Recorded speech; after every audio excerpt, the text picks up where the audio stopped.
Bonsoir, Joëlle Desfrançois, j'ai rejoint Plaisance Citoyenne depuis quelques mois, avec grand plaisir. Et moi, je vais vous parler de la santé environnementale. C'est une partie de la santé publique qui s'intéresse à l'impact de notre environnement sur notre vie et sur notre santé surtout. Donc ça concerne aussi bien l'air, le sol, le climat, le bruit, les produits chimiques et même notre cadre de vie qui influence notre bien-être. Selon l'OMS, il y a 3 piliers de la santé et ce n'est pas uniquement l'absence de maladie, la santé. Ça s'apparente à un état complet de bien-être. C'est pour cela aussi que nous, on vous a parlé d'alimentation bio pour les enfants et locale et d'espace nous permettant de faire du sport, mais aussi simplement d'une garantie d'espace naturel autour de nous. C'est cette sensation qui nous donnera l'envie, qui nous donne l'envie de bien-être dans une commune. C'est un peu aussi les remarques qu'on nous a fait tout au long de notre porte-à-porte ou sur la place du marché. Et là, je vais vous passer au maire. Oui, bonsoir, je suis donc Omer Izik, mon prénom c'est Omer. Donc voilà, je vais vous raconter un petit échange sur le marché de Plaisance du Touche avec un jeune couple qui arrive donc sur Plaisance du Touche. Ils sont très contents de Plaisance du Touche, ils sont heureux ici, c'est une ville calme, me dit-il. Mais le seul problème, ils ont 2 enfants, donc les enfants, il y en a un je crois 2 ans, l'autre 4 ans. Depuis qu'ils sont arrivés, eh ben, ils ont cherché un médecin généraliste pour les enfants, pour eux aussi bien sûr, mais surtout pour les enfants parce qu'ils sont à l'école, ils chopent souvent les maladies infantiles, donc ils n'ont pas de médecin. Donc ils ont passé les 10 coups de téléphone pour avoir un médecin. Au bout d'un moment, ils ont dit bon, on va chercher dans une autre commune. Donc ils ont appelé Frouzins, un médecin généraliste, ils ont trouvé un médecin généraliste. Donc vous voyez bien qu'il y a quand même un souci au niveau, pour trouver un médecin, mais surtout les enfants, ils me disent, mais nous, on travaille, les enfants mangent à la cantine, est-ce qu'ils mangent bien ou mal, on ne sait pas trop bien, donc la santé et l'alimentation, c'est 2 choses liées. Donc voilà, ma collègue va vous raconter donc, la suite. Bonsoir, j'ai déjà levé la main 2 fois, donc vous savez que je m'appelle Alicia Lamia. Je le rappelle quand même. Je vais partir d'un constat par rapport à la médecine générale. On s'occupe de ça pour l'instant. Actuellement en France, on sait qu'il y a 5000 médecins généralistes, soit 15 médecins pour 10 000 habitants. En Haute-Garonne, il y a un ratio de 40 médecins pour 10 000 habitants. Il faut commencer à faire des calculs.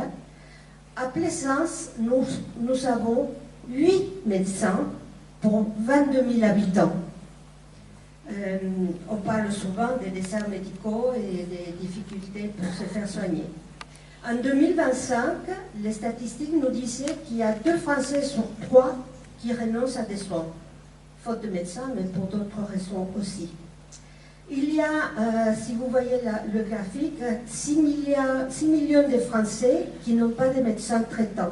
Et c'est une courbe qui a augmenté les dernières années. Pour faire face à cette situation, nous avons commencé à réfléchir et nous travaillons depuis plus de 2 ans sur un projet qui est la création d'un centre communautaire de santé. Nous nous appuyons sur un projet qui a été présenté par l'Occitanie, qui a lancé, via Carole Delga, un service public avec un programme qui s'appelle Ma Santé, Ma Région.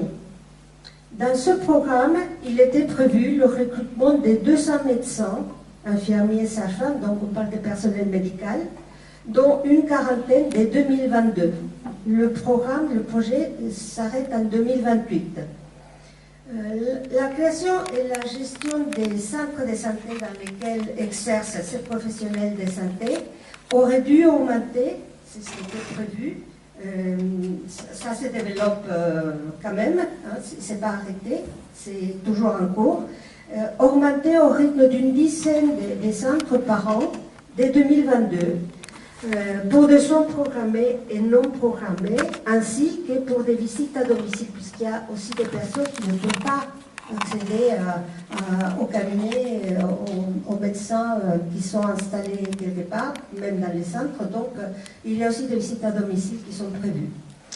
Selon l'organisation définie par les autorités sanitaires, ils participeront aux permanences des soins, donc des soirées, des week-ends, voire parfois des nuits.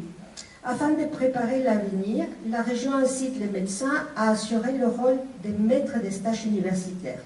Dans notre centre de santé communautaire, il est important de suivre ce schéma, de le renforcer et de créer avec eux, puisqu'ils parlaient de la transformation ou la création d'une dizaine de centres de santé par an dès 2022. Quel est l'intérêt d'un centre de santé communautaire pour les médecins? Déjà, ils sont sous contrat. La région les embauche, leur offre un contrat de 35 heures par semaine dans lesquels on organise après les permanences, les horaires, les consultations, les visites, etc.